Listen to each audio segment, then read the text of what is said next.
With the recent allegations against David, his streams have shot up, with him having his biggest streaming day ever with 12 million streams. This has prompted a response from many people who are saying things like, if you're still listening to David's music, you're a piece of shit. The entire discourse has reignited the age-old debate of, can you separate the art from the artist? And I'm finally here to settle this argument. I'm just kidding. This is an extremely nuanced, subjective, and complicated subject, so this is just kind of my opinions. I'm making this video because of the recent David allegations. If you don't know, David is an artist who blew up a few years ago from his song Romantic Homicide. I did a whole video on him already about all the allegations, and if you want his whole story, you can check that out. But originally, the song's meaning could be interpreted as a song about the relationship being dead, with lyrics like, in the back of my mind you died. And David made a lot of these darker love songs that many fans really enjoyed. But recently, he's been accused of having a relationship with a 14-year-old girl, with their relationship allegedly beginning years before then. Then, allegedly, he killed her, dismembered her body,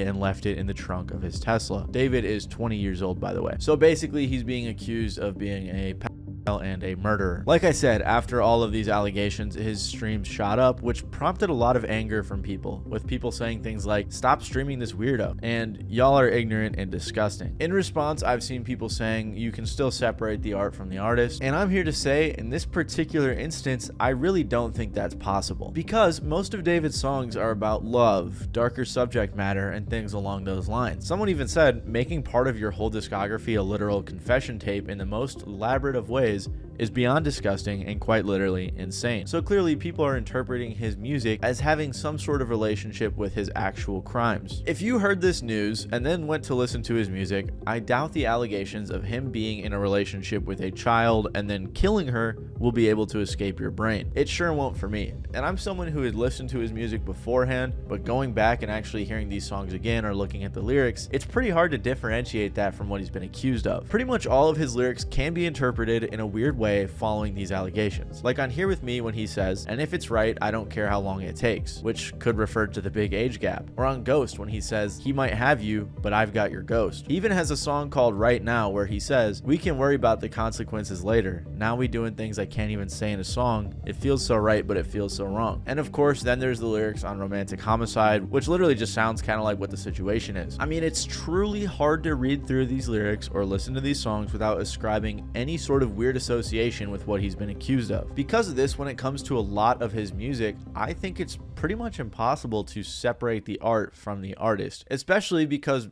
based on what he's accused of, it seems like his twisted thoughts bled into his art. The only song that I've heard from David that isn't a weird one like the other ones that I showed is his song Feel It from Invincible. And when I hear this song, it's an upbeat love song that my mind associates with the scene from the TV show, which I'm bringing up now, but I'm going to touch on it a little bit later. In my opinion, when we are talking about bad people who make good music, or really any form of art, there are two main camps they tend to fall into. David is a good example of someone who makes music that is closely associated with his alleged crimes. The subject matter of a lot of his music is pretty hard, if not impossible, to separate from the artist itself. Whereas there are artists where the songs or art is quite different from what the artist is accused of doing wrong, and I think the best example of this is Kanye West. Kanye West has had an extremely controversial career, but most recently he's been getting flack over these last few years for being anti-Semitic. He even said just straight up that he's a Nazi. He was selling t-shirts that had on them, kicking it with Alex Jones. He had a bunch of ex-employees file a ton of lawsuits against him with a bunch of crazy stuff in them. Back in the day, he was saying slavery was a choice and a whole lot more. But he made Graduation. That's a joke. Some of Kanye's recent music, similar to David's, is quite on the nose and directly ties in his controversies to his art. Like on his song Vultures when he said, how can I be anti-Semitic? I just the Jewish bit. Or the extreme version of that with his song Hail Hitler,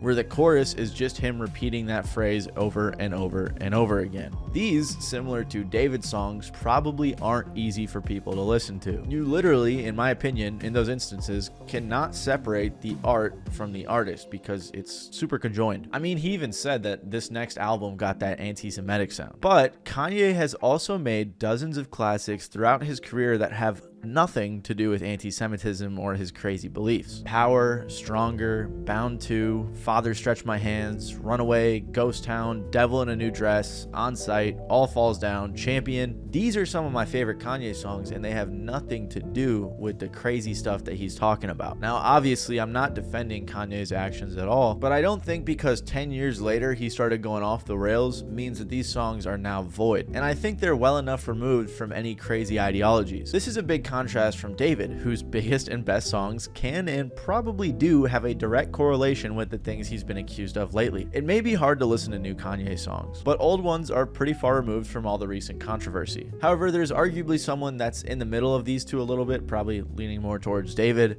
and that would be R. Kelly. R. Kelly has a ton of massive songs. Some, like I Believe I Can Fly, in my opinion, are completely removed from his crimes. However, a lot of his music is love songs, which can make them hard to listen to when he's been accused of terrible things. Not accused, he's also been convicted, but he's been accused of more, you know what I mean. If you aren't aware, R. Kelly was a massive R&B star who has a rap sheet full of sexual crimes. First of all, he married Aaliyah when she was 15 and he was 27. That's not even an accusation, that's just a fact, which is insane. Then, over the years, multiple women came out and accused him of assaulting them, with a bunch of them being underage. Police also charged him with 21 counts of making child sexual abuse videos involving various sexual acts. And there was way more over the years, many of which he was found guilty of. So, as you can imagine, after hearing or knowing all of this about R. Kelly, it can be pretty hard to go back and listen to these love songs, since it very possibly could be lingering in the back of your head that these songs could be about kids. Fans have said things like, "I don't listen to his music anymore. With everything I now know about him, hearing his music makes me really uncomfortable. I don't think I could separate the art from the artist even if I wanted to." Someone else said, "I find it harder because some of his songs he's practically bragging about it. The infamous Aaliyah album cover, Age Ain't Nothing But a Number,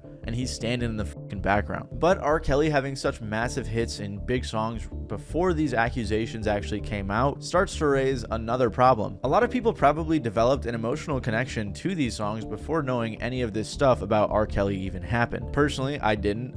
I was a kid back then, so I wasn't really listening to R. Kelly. And this might not be the best example of someone for what I'm about to say. I think Kanye's probably a better example, but I just had to transition there, so don't take that too seriously. One of the hardest parts about separating the art from the artist is sometimes you already have a deep connection to the song before anything comes out about the artist. A lot of casual listeners, for example, will throw on the radio, find a song they like, listen to that one song from a random artist without ever doing the extra work of finding out who the artist is or more about them. Most of us probably have a handful of singles that we associate with a time or a place or a season in our lives, without thinking too hard on maybe what it's about or the artist themselves. And Digging the Greats made a video on this topic and brought up a great point. And here's what I figured out about why music, more than other mediums, is so hard to separate from the artist. It's because music is a time machine. There are some songs that, when you hear them, instantly transport you back to the moment you heard it. For me, when I hear Jump by Criss Cross, I'm transported back to elementary school. Me and my friends are trying to wear our clothes backwards because that's what Criss Cross does. And life is so simple, and I'm just trying to work on spelling and math and sit with my friends at lunchtime. And here's the thing. They aren't just memories. You can describe these things in vivid detail, and that's one thing. But when you hear the music you were listening to at the time, the feeling comes back. It's a musical feeling time machine.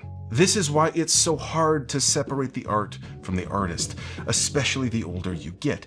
It's not as easy as just saying, "I'm not going to listen to their music anymore," because in some cases, the music is so tied up with your memories, you're effectively saying, "I'm not going to go visit that specific memory in my emotional time machine anymore." If you watched Invincible and heard the song Feel It, but nothing else from David, you would probably be fine listening to that song again because you have a different emotional connection to it rather than those who are big fans of the rest of his catalog. A lot of my high school memories are tied to artists coming up in the SoundCloud era. And if Uzi went crazy and started killing people or saying crazy things, it would be pretty tough for me not to go back and listen to those old hits. The new stuff I could easily skip, that's fine, but I'd be missing out on nostalgic memories that my mind is associating with these songs. There are a bunch of songs that you can put on and that will instantly transport me back to a time or a place. And I'm sure you guys have similar songs as well. There's even songs I was listening to while I was like playing video games like Fortnite or COD with my friends that I can remember exactly where I was on each map. There are probably songs you associate closely with relationships, important memories, friends, grief, and things along those lines. When you're listening to these songs, you're not thinking about the artist or what they did. This is a scientific thing too, with like studies on it. I'm not just making this up. The only case I could see in which you forsake these super important songs is if what the artist did was so heinous that you just could not listen to it at all anymore. Like R. Kelly, for example, and what the Redditor was saying earlier, who said they just can't bring themselves to listen to it anymore. There was also this guy, Ian Watkins, from a band called Lost Prophets, and I never personally listened to them, but he was accused of some awful pedophilic crimes that I couldn't even explain how bad they were in words. So if I was a fan of them beforehand, there's just no chance I'd ever listen to their music, and I bet it's hard for a lot of fans to do that as well. Regardless, music is a lot more than just the artist or the song. Music is the soundtrack to different parts of your life. And to simply cut that out because Kanye did a bunch of terrible things 10 or 15 years after the fact isn't as easy for some as it may be for you. Again, another clarification. I'm not defending any of these artists, and I'm not saying that you should for sure listen to their music. I'm not trying to say that we should always separate the art from the artist. I'm just saying in some instances it's a lot harder than it might be in others. I think one of the strongest arguments I've heard for separating the art from the artist is the fact that it isn't just one artist making these songs. Kanye, for example, has tons of people who work on his music, and popular music in general typically has producers, writers, the singers themselves, engineers, and more who make this music. I saw a conversation about this on Reddit where someone said, "To me, great art is great art. If I heard a great song on the radio and don't know who it is and think, man, what a great song, I'm not thinking about the artist at all. If I later hear that the person that wrote that song was a total piece of shit, does that make the song less great? What if I never learned anything about the artist? Is it still a great song? What if the piece of shit was the producer or drummer or lyricist or person who made the album cover? Where does it stop?" Someone responded saying, "I bet at least half of all music was made by someone who is shit some way, not to mention the songs that involve like 10 plus people working on them. There's a small chance every one of them is a great person." And I think a great example for this point is Dr. Luke. Dr. Luke is a producer and songwriter who is behind a ton of popular music, but he's also been accused by Kesha of sexually and emotionally abusing her, as well as keeping her in a bad deal, which is why many fans and artists are no longer fans of him and have practically boycotted him. For example, when Katy Perry worked with him on her latest album, there was a ton of backlash. However, I'm gonna guess that most of you don't know this or aren't very familiar with Dr. Luke, but I'm willing to bet you've heard some of his songs, such as California Girls by Katy Perry, Wrecking Ball by Miley Cyrus, Dark Horse by Katy Perry, TikTok by Kesha, Dynamite, Roar, Timber, Since You've Been Gone, Sugar, Good Feeling, I Kissed a Girl, and many more. So are we just gonna stop listening to all of these songs? And what about the other artists who worked on them? Should they share in this boycott? I'm not necessarily saying that we shouldn't boycott these songs, but I am saying there's more pieces to the puzzle. Another good example of this is Phil Spector, a producer who revolutionized production back in the 60s. He worked on songs with artists like the Ronettes, the Crystals, Ike and Tina Turner, the Righteous Brothers, the Beatles, and more. He inspired a lot of the sounds we hear in pop music today, but then he killed someone in 2003 and spent the rest of his life in prison. The music he produced didn't really have anything to do with his crimes. Steve Van Zandt said, "Spector was the ultimate example of the art always being better than the artist. He made some of the greatest records in history based on the salvation of love while remaining incapable of giving or receiving love his whole life." And a lot of his collaborators didn't do anything wrong either, except for John Lennon and Ringo. John Lennon and Ringo actually hit their wives. I think John only hit his wife once and Ringo was worse, but I don't know. Both of it is very bad and clearly wrong. But should you boycott the Beatles because two of them did terrible things? What about the other two and their royalties? What about your personal memories with those songs? I don't think it's as black and white as some people make it out to be. Howard Murphy, a writer for Rolling Stone, said, "I believe that art is made by its audience's perception and interpretation.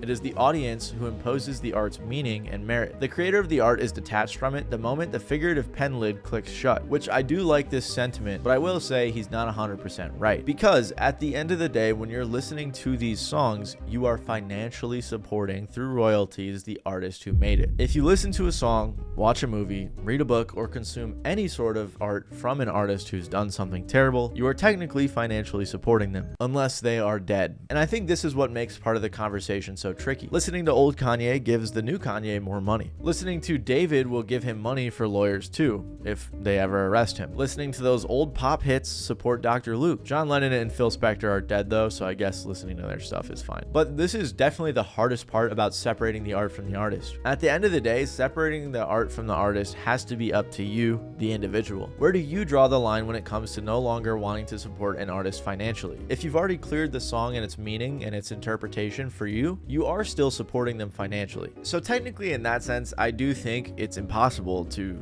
fully separate the art from the artist. Personally, I'm still probably going to listen to a lot of old Kanye songs because those mean a lot to me. However, I'm probably not going to listen to David anymore because I wasn't really a fan in the first place, and those songs have a closer association with his crimes. And if you really want to listen to music but can't bring yourself to support the artist financially, there are ways around it. Of course, you can just download the songs and then upload them to your phone or whatever. Like I said, we all obviously have our own morals and ethics, so I really think it's up to you to draw the line of when you can no longer listen to an artist's music. There are some more objective cases like R. Kelly or Ian Watkins, who did things so bad it's probably tough for most of us to still listen to those songs. However, others can be a lot more difficult to figure out. To be especially clear, because I don't want this to get misconstrued, I'm not saying that good art or good music is an excuse or completely gets rid and nulls the wrongdoings of the people who made it. Of course, that's not the case. I'm not trying to defend anyone at all in this video. I'm just trying to give different arguments and perspectives for separating the art from the artist. Like I said, personally, I'll probably still listen to some Kanye, but you're not going to catch me listening to R. Kelly or David or Ian Watkins. And in some instances, I'll buy a physical copy of the music so that way I don't have to worry about